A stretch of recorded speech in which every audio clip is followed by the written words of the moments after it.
Merci pour votre intervention, c'était très intéressant. Ça donne beaucoup envie de lire votre livre. Moi, ma question, elle est sur le volet politique, puisque vous n'en avez pas beaucoup parlé, même pas du tout. Vous nous parlez de la fin de l'individualisme, du collectif, du groupe. Mais quelle organisation pour arriver à passer par-dessus cet effondrement est-ce que c'est une question sur laquelle vous avez réfléchi moi, je pense que malgré tout, l'organisation à travers le collectif, c'est avant tout être engagé politiquement. Et je voulais savoir quel était votre point de vue par rapport à ça. Merci.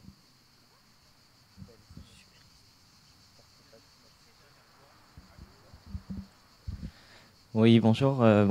J'avais pas vraiment de questions, donc c'est parce que tu as invité juste au partage et au témoignage que je me permets de prendre la parole. J'ai vraiment été très touché effectivement par ce que tu dis, parce que je ressens ça beaucoup depuis longtemps.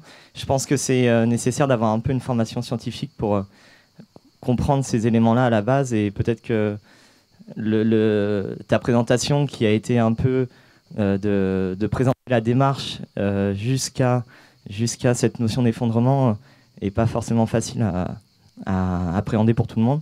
Mais merci beaucoup pour ça.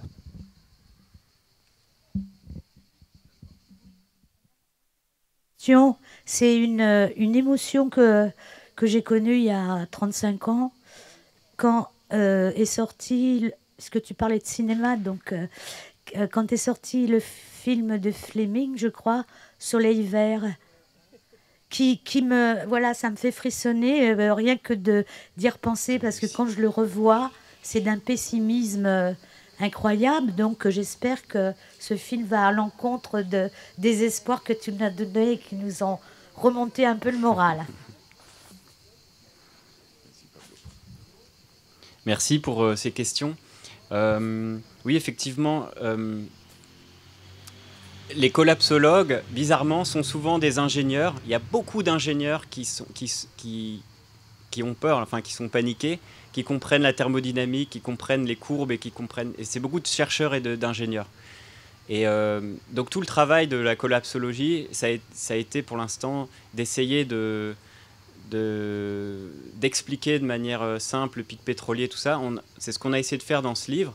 Bon, ici, j'ai pas la place de développer, hein, mais le pic pétrolier, c'est pas 2050 ou 2100. Hein, ça peut être très brutal. Et il y aura pas un déclin graduel. Ça peut être très brutal. Et c'est dans les années qui viennent. Hein, voilà, c'est sûr avant 2030 et très probable avant 2020. Voilà, en gros, c'est ça.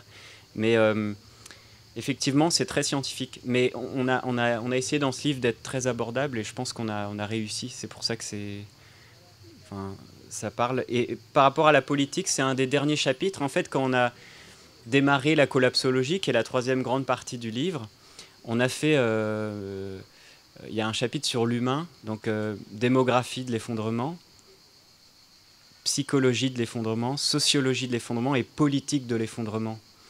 Et alors là, c'est très frustrant parce qu'il est évidemment trop court. On aurait voulu faire un livre de 1500 pages. D'ailleurs, il y a un tome 2 qui va peut-être démarrer. Donc c'est vraiment un démarrage, ce livre. Hein. Ce n'est pas un aboutissement.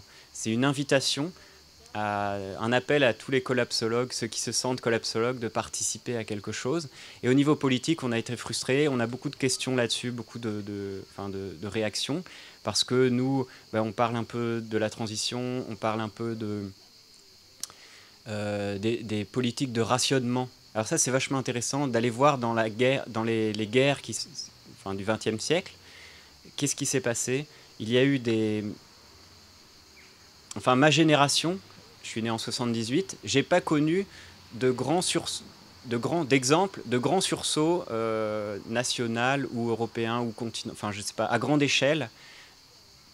De grandes organisations qui font des sursauts, qui font avancer les choses. Je ne sais pas si je me fais bien comprendre. Pour avoir ces exemples, il faut revenir à la guerre. Deuxième guerre mondiale, Première guerre mondiale, il y a eu ces incroyables Victory Gardens, des plans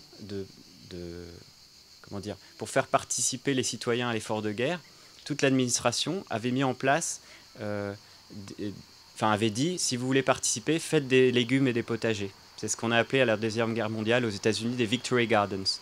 Et en fait, les gens se sont mis à faire des jardinages partout, dans les villes, dans leurs jardins privés et tout, aussi bien que 2 ans après Pearl Harbor, l'entrée en guerre des États-Unis, il y avait 40% de la production des légumes aux États-Unis était fait par les Victory Gardens, par les citoyens eux-mêmes, pour l'effort de guerre.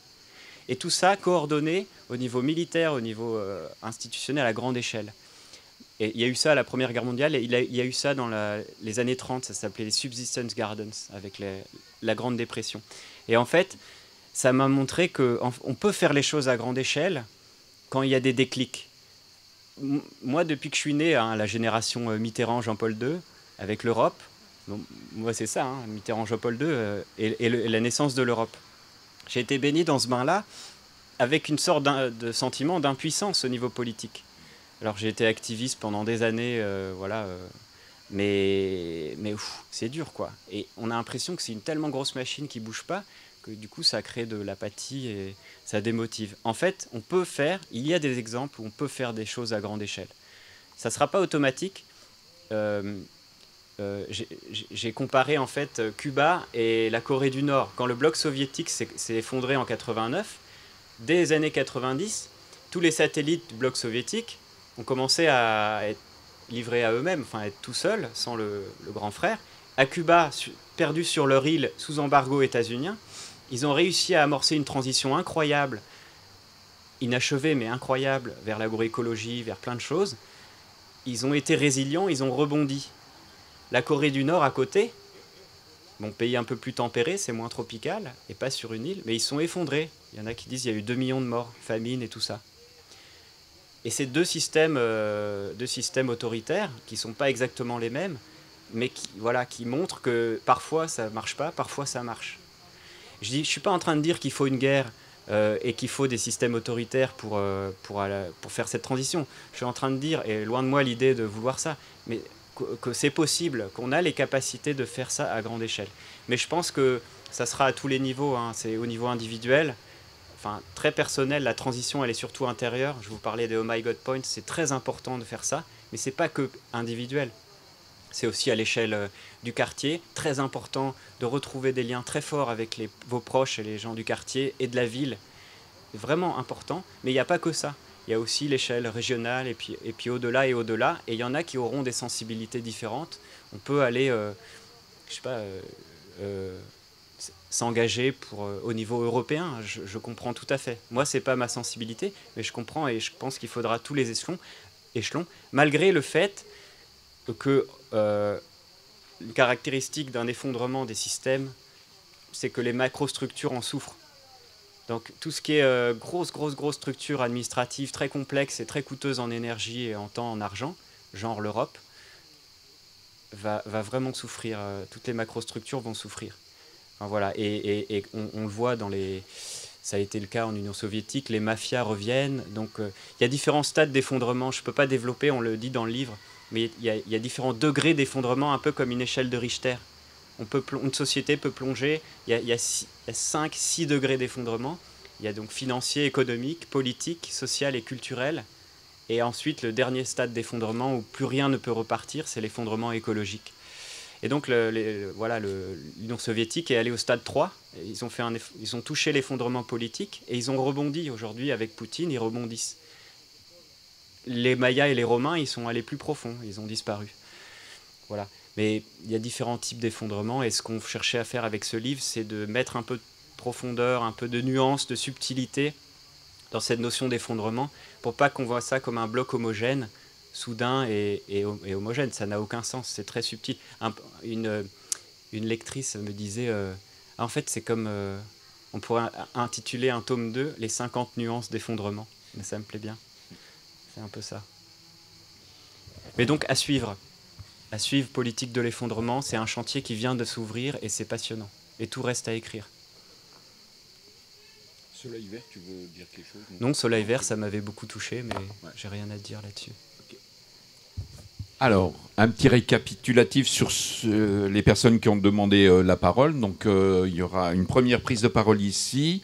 Ensuite, si vous demandez la parole, ne bougez pas, hein, parce que sinon c'est compliqué pour moi. Donc, Henri,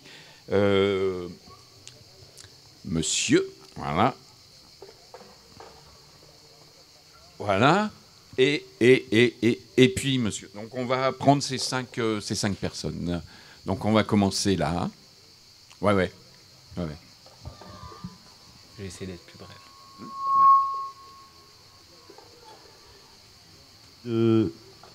Je me situe au niveau de l'imaginaire, comme la référence à Soleil Vert tout à l'heure, que je partage évidemment. Moi, je voudrais simplement dire que dans la perspective d'un effondrement suivi, non pas d'une guerre style Mad Max, mais plutôt d'un échange coopératif, il y a une bande dessinée des années 70 que je voudrais citer simplement. C'est la bande dessinée de Auclair, A-U-C-L-A-I-R, Auclair.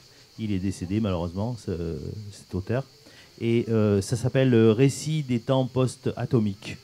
Et il y a un héros dont malheureusement j'oublie le nom maintenant là, qui est vraiment l'anti-Mad Max. Hein, donc voilà. Ah, je ne connaissais pas. Et on trouve toujours ces bandes dessinées qui datent des années 70. Il suffit de changer temps post-atomique par temps post-pétrole, quoi. Voilà. Et puis une deuxième petite chose. Je pense qu'on pourrait appeler aussi l'effondrement social Big Crunch, pour faire référence au Big Bang et à la théorie selon laquelle, après le Big Bang, il y a à nouveau une reconcentration qu'on appelle le Big Crunch. Merci. Henri, lève le... Ouais. Oui, plus... Allô ? Oui. Plus une remarque qu'une question sur le déni, justement, qui est très intéressant. Le déni, il existe chez chacun d'entre nous, puisque chacun d'entre nous sait qu'il va mourir. Mais il vit chaque jour comme si il avait l'éternité. On ne pense pas chaque jour qu'on va mourir, même si de manière consciente, on le sait.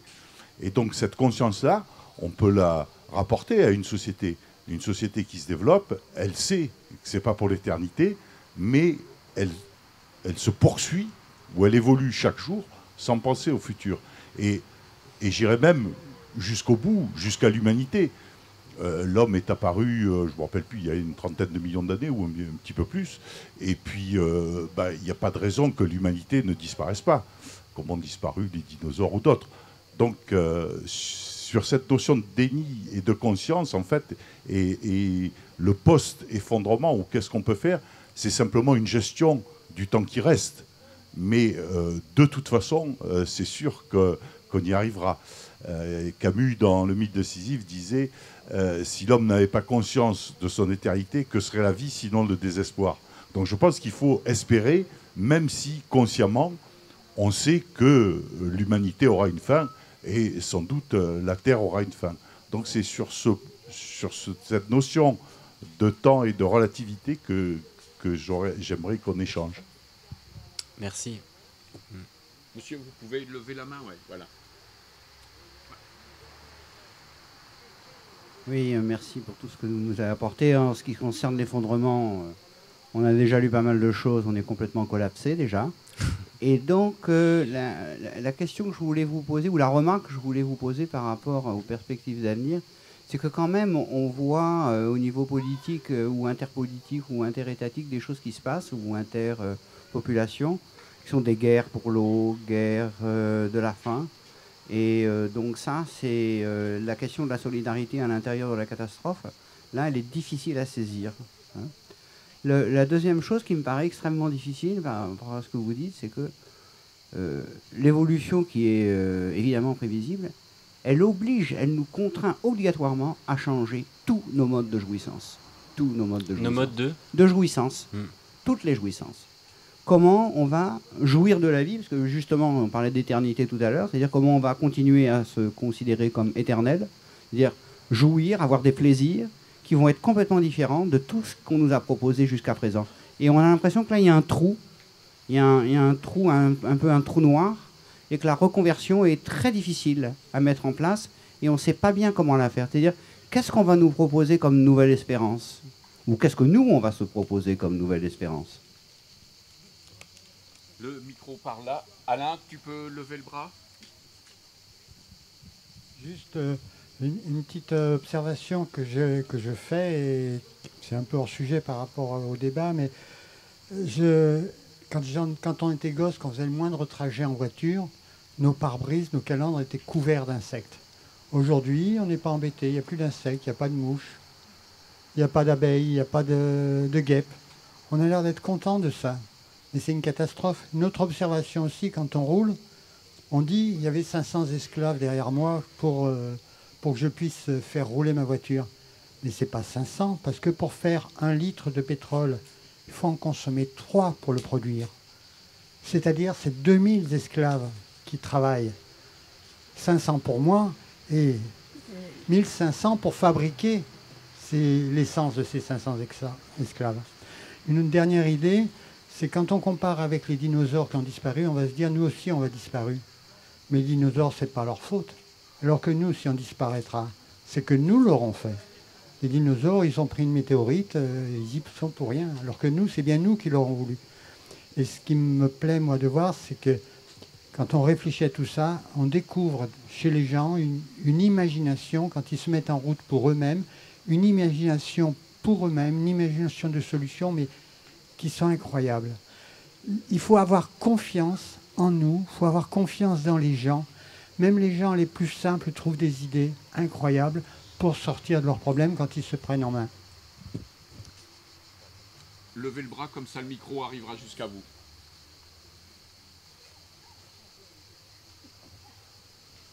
Oui, merci. J'étais vraiment très intéressé par votre approche. Moi, je la resitue quand même dans un contexte vraiment politique, parce que ce que vous avancez là est quand même un débat politique qui touche à des choix de société qui sont à la fois plutôt nationales, nos sociétés, mais qui se situent également à un niveau planétaire. Et donc, dans le choix de société, ce que vous avez appelé les récits, au moins il y a 2 grands récits et qui s'entrecroisent.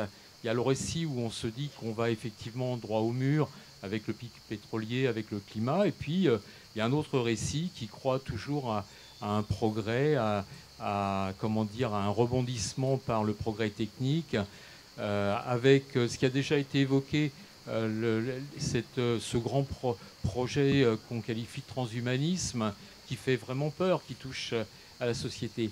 Et autour de ces 2 grands récits, il y a des passerelles qui se font. Parce que, par exemple, vous avez évoqué l'hypothèse Gaïa. Et l'auteur, James Lovelock, qui est un scientifique assez génial, quand même distille autour de l'hypothèse Gaïa et de son système immunitaire et de la présence de l'homme dans ce système-là, dit finalement le futur par rapport au pic pétrolier, c'est le nucléaire. Donc ça interpelle. Et d'autre part, alors ce qui est beaucoup plus interpellant, c'est qu'il dit la planète probablement ne pourra vivre qu'avec 500 millions d'habitants. Donc il y a un problème de démographie, et c'est là qu'il y a un enjeu politique qui est énorme.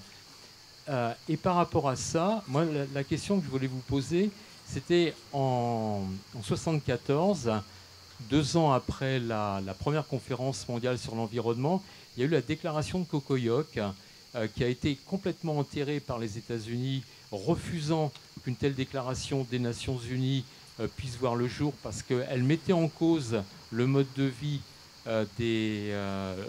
américain, posait les questions, donc dans la déclaration, posait la question du développement à l'échelle planétaire, de l'utilisation des ressources. Et il y avait un projet politique autour de ces grandes questions du développement, de la protection de l'environnement, etc. Et moi, ma réflexion, qui est très pessimiste, c'est que par rapport à tous ces éléments-là, moi je ne connais pas d'exemple où l'homme, dans sa globalité, ou du moins dans nos sociétés développées, renoncent à un progrès technologique et renoncent à un mode de société. Et donc, on peut effectivement craindre le pire. Bien, merci. Donc la parole revient à la tribune. C'est à toi. Ah, mais on est parti pour 6 heures là. Merci pour ces interventions très... Vous souhaitez qu'on vous apporte de l'eau? C'est vraiment passionnant. Je ne vais pas répondre à tout. J'ai quelque chose cependant à dire. Juste pour rebondir, là, c'est la question centrale. C'est peut-on renoncer? Peut-on vivre consciemment un effondrement? Peut-on renoncer collectivement, socialement, politiquement à des choses pour vivre et accepter cet effondrement et aller vers une descente énergétique, comme disent les permaculteurs, pour aller retrouver les limites de la planète? Et là, on est au-delà. C'est la grande question. Alors, il y a un exemple archéologique, c'est l'île de Tikopia, qui est décrite dans le livre de Jared Diamond. Mais c'est pas joli parce que Tikopia, donc c'est une petite île qui ont, voilà, ils ont dépassé les limites de leur écosystème et ils ont pu se maintenir vivants beaucoup plus longtemps que l'île de Pâques ou l'autre île qui se sont effondrées. Et pourquoi? Parce qu'ils ont eu des politiques extrêmement dures de dénatalité, enfin de contrôle de la natalité, et parce qu'ils avaient un culte incroyable pour les arbres. Les arbres étaient vénérés. Ils ne pouvaient pas toucher aux arbres. Ah. Donc ça, nous, on ne l'a pas du tout. Effectivement, à un moment, quand on se heurte à des limites, il faut parler de démographie et de dénatalité. C'est hyper tabou dans nos sociétés. Yves Cochet en a fait les frais. Il en parle ouvertement et il a été très critiqué pour ça. On ouvre le chapitre de la démographie de l'effondrement, mais à un moment, il faudra qu'on passe par là. Nous notre position, c'est une question, hein, c'est... Si on n'arrive pas à décider aujourd'hui qui va naître et combien peuvent naître, collectivement, hein, pourrons-nous décider dans quelques années, collectivement, qui va mourir et comment? Elle est là la question. En fait, sur le déni, ça, j'ai quand même envie d'en parler. Donc, vous avez fait une très belle intervention sur accepter la mort. En fait, il y a comme un passage à l'âge adulte. Quand on se rend compte, on est ado, au début on est ado, on est dans l'expansion, il n'y a pas de limite, on teste toutes nos limites. Et voilà. Et à un moment, passage à l'âge adulte, ça pourrait être que la conscience de la mort, retrouver les limites. Et c'est parce que on retrouve ces limites qu'on est libre, qu'on est autonome. Castoriadis le disait très bien. Il disait, si on n'est pas conscient de nos limites, on ne peut pas être autonome et libre. On est une société adolescente. Et la conscience de la mort est fondamentale. En fait, ça me fait penser à un déclic aussi qu'on a eu sémantique. En fait, en langue anglaise, beaucoup de travaux sur l'effondrement sont en anglais, en fait. Et en langue anglaise, ils ont un mot qu'on n'a pas, nous, en français, qui est predicament. En français, on a problème. C'est l'équivalent en anglais de problem. Quand on est face à un problème, on appelle des ingénieurs et ils trouvent une solution. Et puis le problème disparaît, est résolu. Un predicament, c'est pas du tout ça. Un predicament, il n'y a pas de traduction, mais ça pourrait être situation inextricable, très difficile, enfin impossible à... Voilà. Il n'y a pas de solution. Un exemple de predicament, c'est les maladies incurables, le diabète de type 1 par exemple. Il n'y a pas de solution. Vous avez beau appeler des ingénieurs, il n'y a pas de solution. Il y a juste des manières de vivre avec le mieux possible jusqu'à la mort. La mort aussi est un predicament. Aucun ingénieur ne trouve une solution. La mort, on est obligé de faire avec. Donc en fait, l'idée du predicament et l'effondrement qu'on va vivre, c'est un predicament, c'est pas un problème. Si vous voyez quelqu'un arriver en disant j'ai la solution, changez de trottoir, c'est un conseil que je vous donne. Et on doit l'accepter. Ça veut dire, c'est la proposition du livre, ça veut dire qu'on doit faire au mieux avec. On doit vivre avec et trouver des chemins, c'est pas des solutions, mais des chemins qui nous permettent d'aller, de vivre le mieux et le plus longtemps possible. Mais il faut l'accepter. C'est vraiment intéressant. Mais il y a d'autres types de déni. On en liste quelques-uns. Le livre de Clive Hamilton est très très chouette à ce sujet. Mais il y a par exemple le fait qu'on ne sait pas. On n'arrive pas à savoir, à comprendre ce qui arrive. Et par exemple,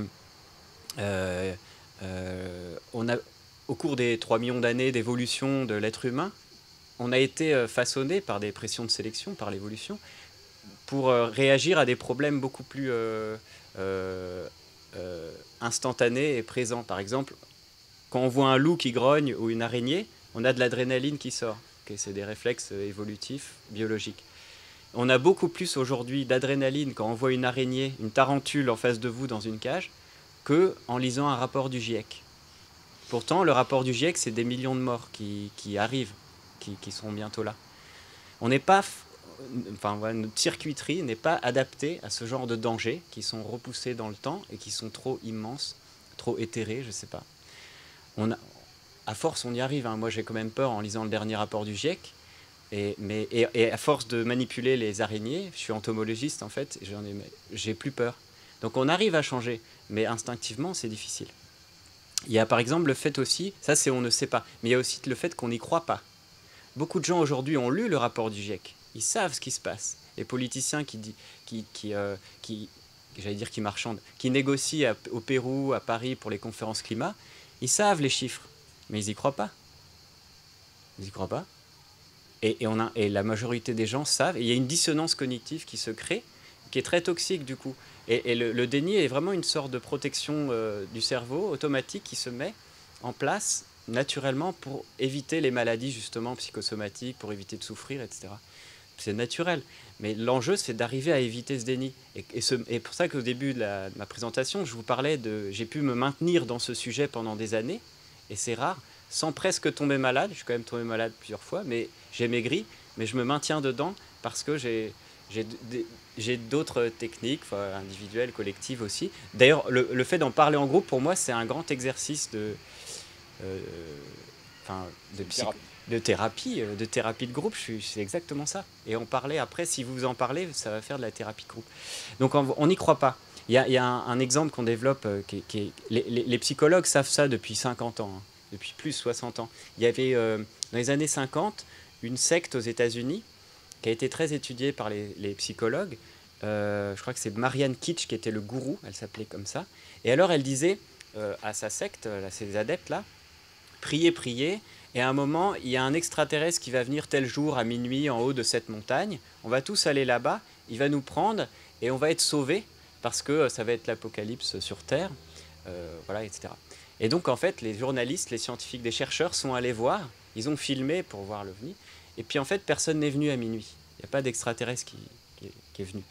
Et alors, un peu ironique, comme ça, sarcastique, les journalistes lui demandaient mais alors, vous êtes déçus, qu'est-ce qui se passe? Et elle était super contente. Et tous les adeptes étaient fous de joie. Pourquoi? Parce qu'il disait, en fait, il n'est pas venu, ça veut dire que tous les efforts et les prières qu'on a fait depuis des années, ça a servi à sauver le monde. C'est grâce à nous que le monde a été sauvé et il n'a pas eu besoin de venir. Ça veut dire quoi ça? Les psychologues du coup ont étudié ça. Ça veut dire qu'on préfère, quand on croit, quand on est dans un mythe, on préfère déformer les faits que croire à ces faits. Aujourd'hui, on est dans le mythe de la croissance et il y a le pic pétrolier qui arrive, c'est un fait, c'est pas une théorie, c'est un fait. Il est passé d'ailleurs en 2006-2007 pour le pétrole conventionnel. Et les économistes, bon, c'est pas à vous que je vais vous la faire, mais la plupart des économistes déforment ça pour le faire entrer dans leur mythe de la croissance infinie. On renonce beaucoup plus difficilement à des mythes qu'à des faits. Et en fait, il y a d'autres sortes de dénis. Il y a des dénis collectifs, les climato-sceptiques, les think tanks, les lobbies à coups de millions montrent que le climat, c'est une plaisanterie, enfin que le réchauffement climatique, c'est faux, etc. Donc des marchands de doute, pour reprendre le titre du célèbre bouquin. Il y a, voilà, ils ont montré ça pour l'amiante. Enfin, c'est très très documenté là. Les marchands de doute et l'industrie du déni est maintenant bien documentée. Et puis il y a un autre dans le chapitre 4, type de déni qu'on développe. Ça s'appelle le verrouillage sociotechnique. Et là, c'est aussi ce que je voulais dire par rapport à une autre intervention. En fait, on a pris la métaphore de la voiture dans ce livre, et sur 5 chapitres, on montre qu'il n'y a pas de mur, en fait. Notre société ne va pas droit dans un mur. C'est une métaphore qui est trompeuse. En fait, il y a plusieurs problèmes. Un, notre voiture accélère. Là, l'aiguille se met à vaciller. 2, il n'y a plus de carburant dans le réservoir. C'est un gros problème, enfin un prédicament plutôt. Ça, c'est la métaphore de la voiture. C'est la question des limites. Ensuite, il y a la question des frontières. Par exemple, le climat, la biodiversité. On a heurté quelque chose, mais ce n'est pas un mur. Ce sont des seuils qu'on peut dépasser allègrement, et on se rend compte qu'on les a dépassés que quand il est trop tard, quand on les a dépassés. Oh, on a dépassé, le climat est sorti de ses gonds. Oh, on peut plus. C'est pas un mur en fait, on a déjà passé tout ça. C'est dans les années 90, on a transgressé beaucoup de frontières des écosystèmes, enfin des systèmes complexes qui nous maintiennent en vie, le climat, les écosystèmes. Tout ça a été franchi. Et en fait, c'est pas un mur, c'est une sortie de route. Aujourd'hui, notre voiture, la civilisation thermo-industrielle, est sortie de la route. On dévale la pente dans le brouillard avec des obstacles. Le réservoir est vide et on accélère. Et le conducteur appuie sur l'accélérateur. Il est obligé d'appuyer parce que sans croissance, notre économie s'effondre. Donc on s'effondre. Donc on peut plus relever, on peut plus tourner. Et c'est là où je veux en venir. Ne plus tourner, c'est le verrouillage sociotechnique. Ça veut dire que quand une société choisit un type de technologie, de technique, un système technique, par exemple le moteur thermique, certains de nos ancêtres ont choisi le moteur thermique, ont choisi d'exploiter le pétrole, le charbon, de l'exploiter vite, un maximum en peu de temps, et pas de le consommer tranquillement. On choisit ça, si bien qu'aujourd'hui, nous, dans nos sociétés, on dépend de ces choix. On est prisonnier d'un sentier, d'un chemin technologique, et toutes les innovations qu'on fera ne feront quasiment que résoudre les problèmes de nos ancêtres. Ça, c'est un verrouillage. Je n'ai pas le temps de développer, il y a des super exemples là-dessus, mais bon, rapidement, l'agroécologie. On sait qu'en agroécologie, en permaculture, ou peu importe comment on les appelle, on sait faire beaucoup mieux que l'agriculture conventionnelle. On fait des rendements identiques, voire supérieurs.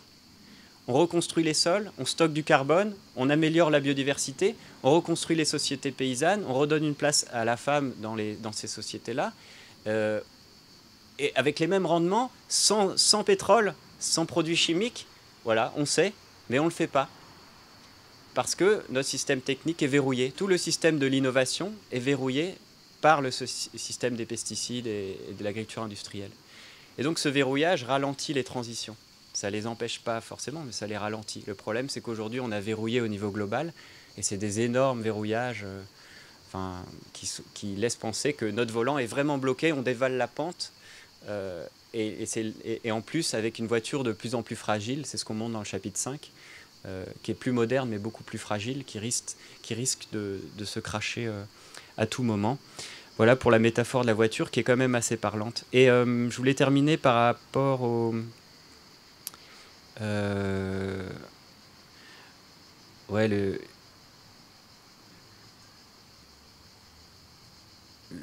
l'entrée en temps de catastrophe est difficile à saisir. Je comprends, j'entends bien. Moi, j'ai eu du mal à le saisir aussi. Mais juste pour citer la Nouvelle-Orléans, Katrina en 2005, vous vous souvenez? Nous, on a des images en tête, des gens sur le toit, des Noirs, c'était des Noirs, quoi, qui étaient paniqués, qui appelaient les secours, des militaires surarmés qui encadraient les opérations de secours, etc. Et les médias diffusaient l'information qu'il y avait des pillages, des vols, des meurtres, voire des viols, etc., des viols d'enfants. Et en fait, c'est faux. C'était faux.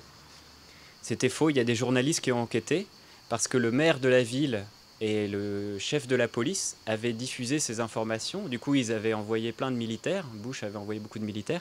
Et en fait, 2 journalistes qui ont enquêté pour savoir où étaient ces vols, ces meurtres et tout ça. Ils n'en ont pas trouvé. Et ils ont fait avouer le maire de la ville et le chef de la police en disant « Nous n'avons pas de preuves de ces viols, ces meurtres et tout ça. Il n'y a rien eu. C'était que des rumeurs. » Et ils ont démissionné. Et ces journalistes ont eu le prix de Pulitzer. Donc en fait, c'est là encore une fois, c'est intéressant, une question de récit, de mythe et d'imaginaire. C'est que le pouvoir, en temps de catastrophe, quand l'ordre social vacille, il a peur de perdre le pouvoir et il pense que les autres vont réagir de manière sauvage, alors que ce n'est pas du tout le cas. Donc il envoie des militaires surarmés qui ont peur, c'est des êtres humains aussi, et qui ont la gâchette facile, et qui créent des violences qui ont été effectivement... Il y a des gens qui ont tué des des militaires qui ont tué des gens qui étaient en détresse, quoi, qui étaient en train juste de sauver d'autres gens, quoi. Ça a été le cas aussi à San Francisco en 1906. Donc en fait, cette violence qui est présumée, et ces militaires qui arrivent surarmés et stressés, créent la violence et maintiennent le mythe par auto-réalisation, le mythe de la violence en temps de catastrophe. Qu'après, les médias filment, et les médias, ils ont une idée préconçue de la violence en temps de catastrophe, donc ils transmettent ça. Et en fait, il n'y a pas du tout eu de viol, de meurtre ou de tout ça. Bon, ça, c'est un des exemples parmi beaucoup.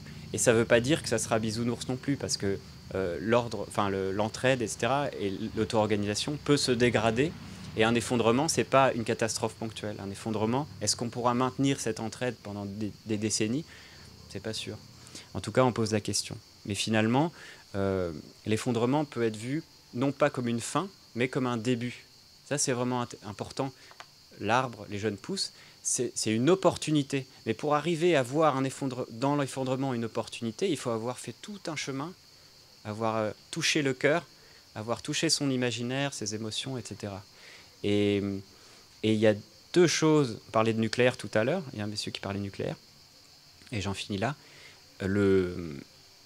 On pourra redémarrer une civilisation ou des civilisations, sauf, aujourd'hui, il y a deux choses nouvelles. Il y a deux facteurs qui font qu'on ne pourra peut-être pas redémarrer. Et c'est ça la nouveauté par rapport à avant. C'est le climat. Là, il y a des trajectoires, des hypothèses scientifiques absolument hallucinantes sur des scénarios à plus 9, plus 16 degrés ou peut-être quasiment l'ensemble de la vie sur des espèces pourrait disparaître, pas seulement les êtres humains. Et ça, c'est vraiment sérieux. Le climat. Et deux, c'est le nucléaire. Le nucléaire. Redémarrer une civilisation après des catastrophes nucléaires. On voit bien la ville fantôme de Pripyat à Tchernobyl. Il y a un peu de vie, mais ce n'est pas vraiment une vie qui permet de relancer une civilisation. Et j'ai vu récemment, il y a 2 mois, il y a des scientifiques qui ont mesuré les micro-organismes. En fait, ils ont remarqué que dans la forêt à Pripyat, déjà, il n'y a plus beaucoup d'animaux. Et souvent, les animaux sont déformés. Là, à Fukushima aussi, il y a beaucoup d'études sur des papillons à 3 têtes ou des trucs bizarres. Mais à Pripyat, ils ont remarqué que l'humus des forêts se dégradait beaucoup moins, voire pas du tout. Les feuilles s'entassent. Et en fait, les micro-organismes, les champignons et tout ça souffrent de la radioactivité. Et donc, la nature n'est pas en train de fonctionner normalement. Donc, on n'est pas dans une vie sauvage non plus. Donc, le risque nucléaire et le risque climatique, qui sont très sérieux, parce qu'il y a actuellement 230 réacteurs nucléaires allumés. Et s'il y a un effondrement économique trop rapide, on pourra non seulement pas les démanteler, ça c'est sûr, même pas faire les sarcophages, comme en URSS, voire peut-être même pas les refroidir, puisqu'il faut 6 mois pour refroidir les réacteurs, et payer 6 mois des ingénieurs et tout, et 6 mois d'électricité et de pétrole pour refroidir les centrales. Voilà, ça peut aussi devenir difficile. Et tout ça, il faut le digérer, voilà, ça fait des années. Je vous invite à le faire dans la bonne humeur. Aujourd'hui, il fait beau, on est dans un bon cadre. Voilà, la posture du livre, c'est d'être lucide, d'être avec courage, les yeux ouverts devant les catastrophes qui sont là. C'est cela, être catastrophiste, c'est pas être pessimiste, pas du tout. Moi, je suis pas pessimiste, je suis pas optimiste non plus d'ailleurs, mais voilà, être lucide, les yeux ouverts, c'est la posture que je vous propose. Merci. Alors, il reste encore une intervention. Donc François, on va te donner la parole et ensuite monsieur et super, c'est pas fini. Non, c'est pas fini. Bois un coup, Pablo. Tu veux manger quelque chose? Non, on mangera après. Un, deux. Alors, et on terminera avec vous, monsieur en bleu, d'accord? Bleu, blanc, rouge. Oui, je voulais réagir à cette très belle image de la marionnette que j'ai adorée avec les fils là, et où tu as précisé à la fin de cette image qu'il fallait faire vite. Donc la notion de vitesse, elle a un rapport avec la notion d'urgence, où il s'avère qu'on a véritablement un problème par rapport à cette notion d'urgence.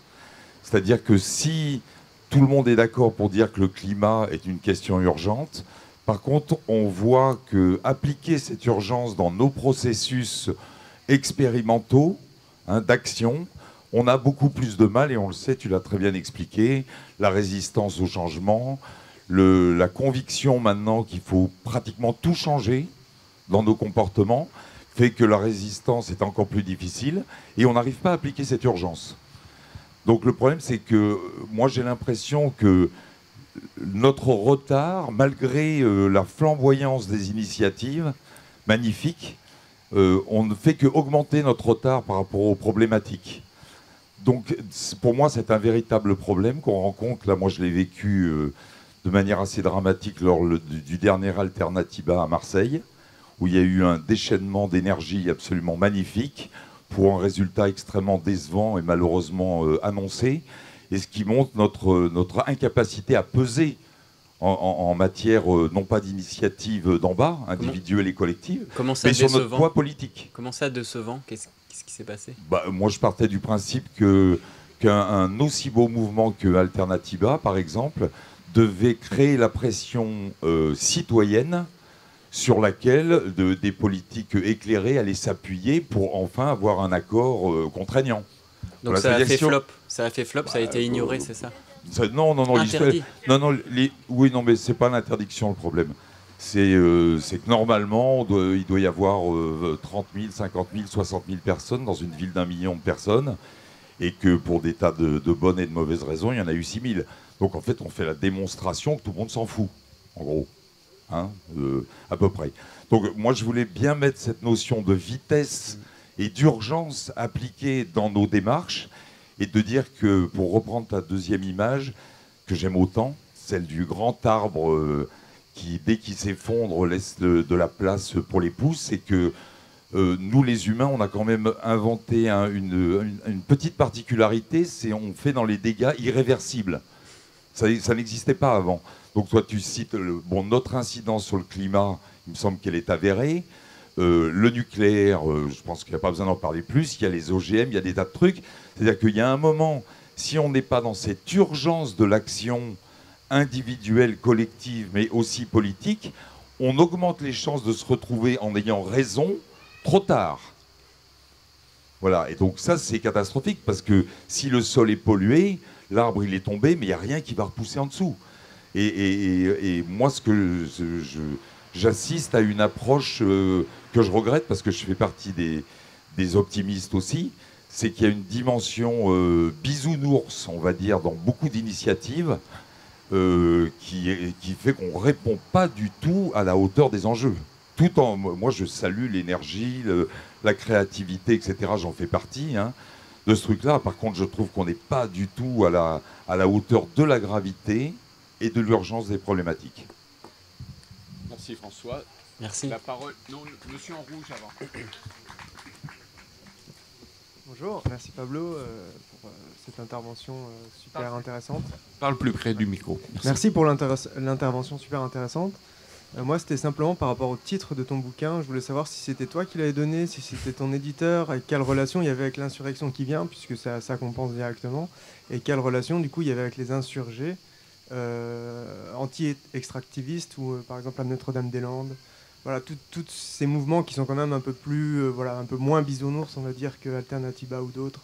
Et donc, ça fait écho aussi à la question d'avant. Donc, voilà. Quel est le lien avec les thèses que j'ai lues dans l'insurrection qui vient, qui sont intéressantes aussi? Merci. Merci. Ouais, c'est intéressant. Là. Bonjour, merci pour votre intervention. François, 20 ans, génération Sarkozy montée du FN, c'est dire l'optimisme que les grands médias ont transmis à ma génération. Je voulais revenir sur... vous parlez beaucoup de la voiture, du pic pétrolier, etc. Moi, j'ai vu grandir dans les grands médias quand j'ai commencé à utiliser ma voiture, on commençait à voir venir les biocarburants. Donc je me suis dit, c'est génial, ça, les biocarburants, c'est extraordinaire. Je vais enfin pouvoir rouler sans polluer, sans construire des guerres pétrolières, etc. Et puis je suis tombé sur cette étude de l'Oxfam qui disait, l'ONG, donc l'Oxfam, qui pointait du doigt la surexploitation des sols entraînée par les biocarburants et la cultivation de maïs et colza nécessaires à sa fabrication. Et puis donc, pour rappeler cet article, il y a 120 millions de personnes qui peuvent manger pendant un an avec la production de biocarburants, enfin du moins la production agricole transmise par les biocarburants. Et donc là, c'est le fameux Oh My God Point dont vous parliez, mais il y en a un autre dont je viens auquel je viens de réfléchir pendant votre conférence. C'est justement la manière de récolter ce colza, ce maïs, c'est nécessaire à ces biocarburants. C'est-à-dire que voilà, on se demande aussi est-ce que tout ce pétrole, on arrive dans un cercle vicieux, si vous voulez, qui me fait peur et qui me donne envie de pleurer. Je suis désolé de terminer là-dessus, mais voilà. Merci. Merci. Pablo, c'est à toi. Ouais, j'ai aussi envie de pleurer. Et en fait, je vais repartir à l'envers. Je vais peut-être te faire passer d'autres Oh My God Points, parce qu'en fait, le système des biocarburants, déjà, il est très toxique. Il faut lui mettre des limites, sinon, voilà, ça pose des problèmes en termes de sécurité alimentaire. On revient toujours au même problème, c'est que les gens raisonnent par discipline et pas de manière systémique. Chacun essaye de trouver des petites solutions, encore une fois, solutions, dans sa discipline. C'est pas comme ça qu'on avance. Et c'est très rare, finalement, les pensées systémiques. Et donc, si on arrive, les biocarburants sont une émergence du système pétrolier. Parce qu'il faut des moissonneuses-batteuses, il faut labourer, tout ça.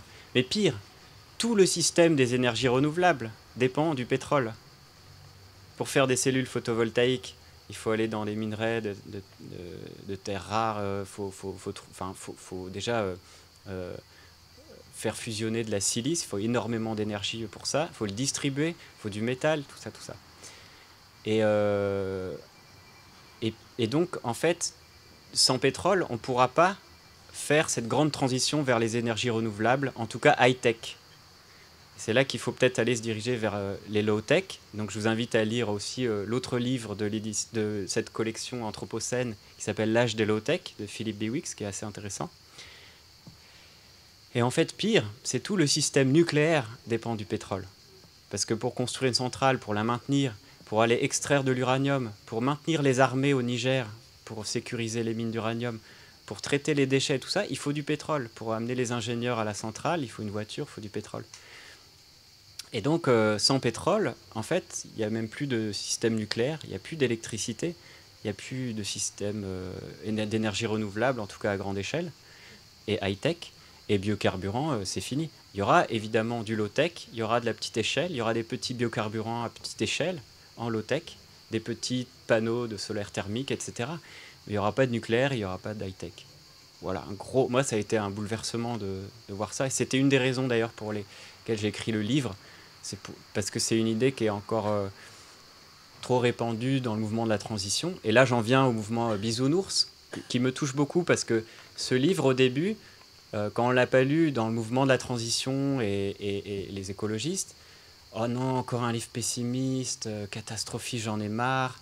Et je suis persuadé depuis le début qu'il faut être catastrophiste. Et notre posture, je l'ai dit, être catastrophiste, c'est voir les catastrophes en face. C'est prendre acte des catastrophes, c'est pas du tout être pessimiste. C'est en prendre acte, y croire, les connaître et y croire. Et je suis persuadé, enfin c'est mon expérience dans les ateliers, les conférences, les débats, qu'en fait, il faut un savant dosage entre catastrophe et solution ou chemin d'avenir et espoir. Si on a, donc côté obscur et côté lumineux, si on a l'un des deux, si on dit que les catastrophes, les gens, ils font comme ça. Et c'est normal, voilà, on ne peut pas toucher.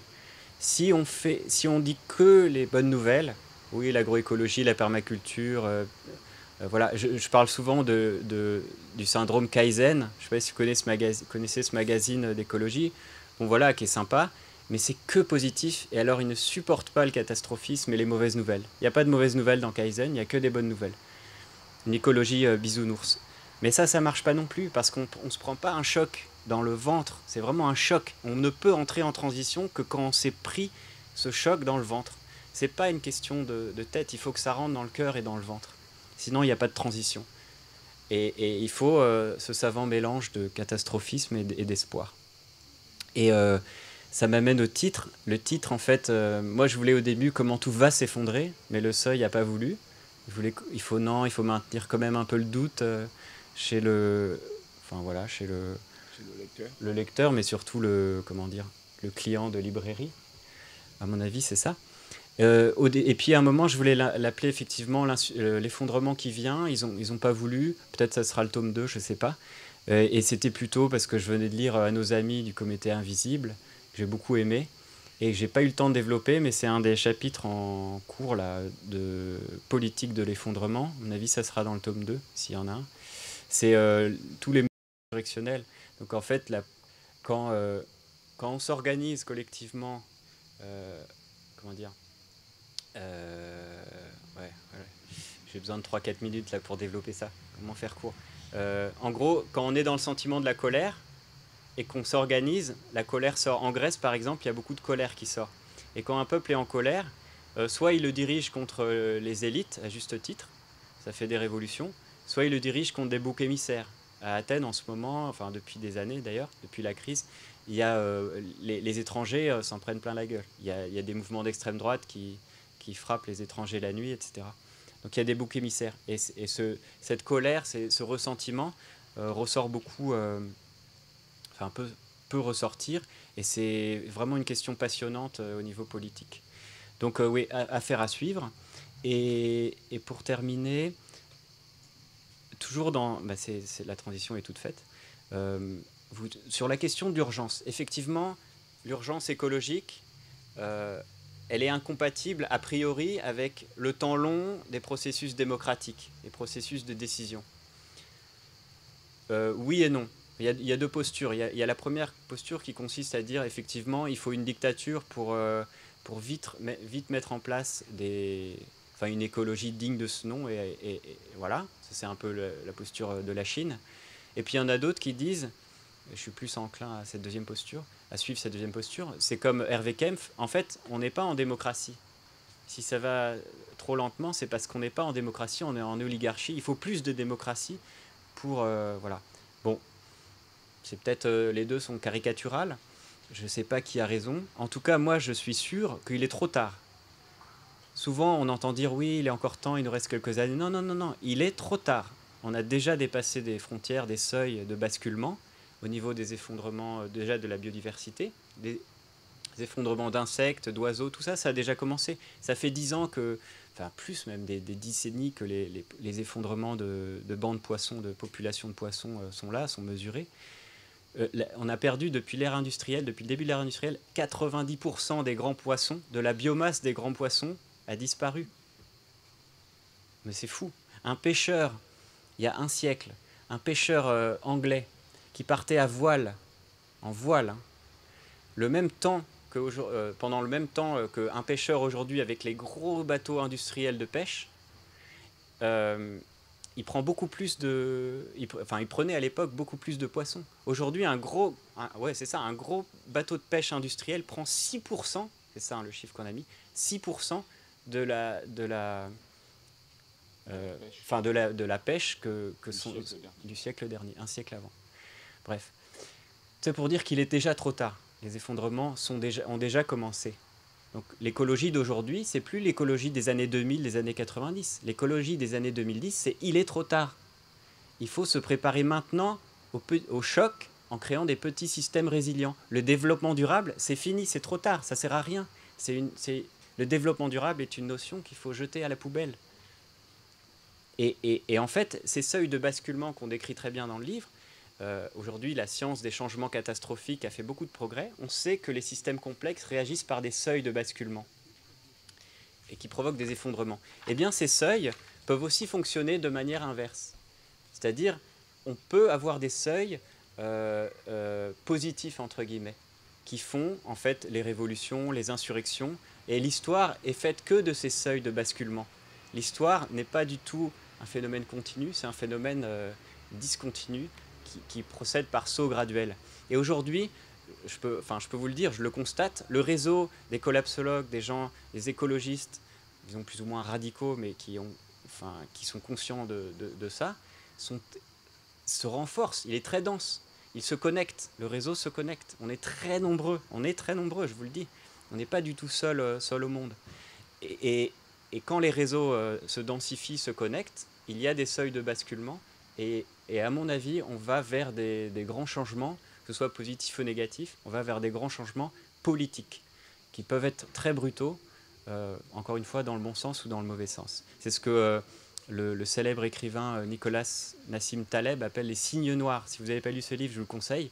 Les signes noirs, c'est des phénomènes imprévisibles à grande échelle et qu'il est impossible de prévoir, théoriquement et pratiquement. Donc on va vers des signes noirs à la fois positifs et négatifs. C'est mon espoir, en tout cas c'est ce que je pense profondément. Merci. Merci Pablo.